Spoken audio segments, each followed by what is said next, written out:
Alright, so for today's assignment, you are going to identify some of the indicators that you guys looked over. Um, so we are going to move into you being able to identify certain indicators. I am going to show you two YouTube videos. One is a TikTok of a high school principal in California with his students. The other is a short clip of three soccer players kicking the soccer ball in a modified situation.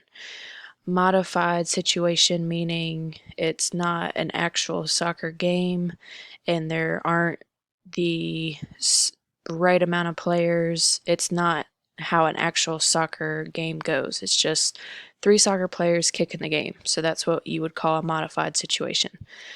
You are going to read the indicators below and identify them in the videos. So I took a screenshot of the indicators. I just chose these four, so it's not overwhelming. It should be somewhat easy. You need to read them carefully, and I want you to identify the standards used in each video. Standards and indicators are pretty much the same thing. They can have more than one answer, but as long as you identify one, then you'll get full credit. So for the first one, video one is the TikTok dance, and it's going to be this one. I'm going to have it listed in your classwork. And then the second one is this video.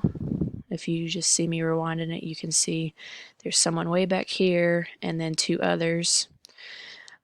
And they're just kicking the ball to each other. And then, of course, the TikTok, which I'm sure all of you know, is just dancing. So you have a dance video and you have a video about soccer.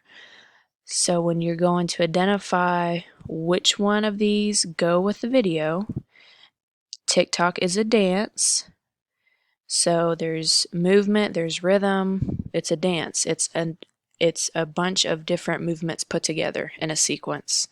So you take what I just said, use some of your context clues, pick out some of these words, and just write which one goes best with a dance. So if you think it's indicator 811, put that right here. If you think it's 811, 12, and 13, then put all three of those answers on there. All I want is one, but if you know exactly which ones go to the video, then you're more than welcome to put more than one answer. So video 2 is modified soccer. So you're going to go up here, use some of these clues, and go up here and see which ones best fit a modified soccer game. So that's all you really need to do for this. You've learned about the certain standards, so now you need to be able to identify what those look like. Like I said, you only need one answer per question to get full credit. So if you have any questions, email me and just do the best you can.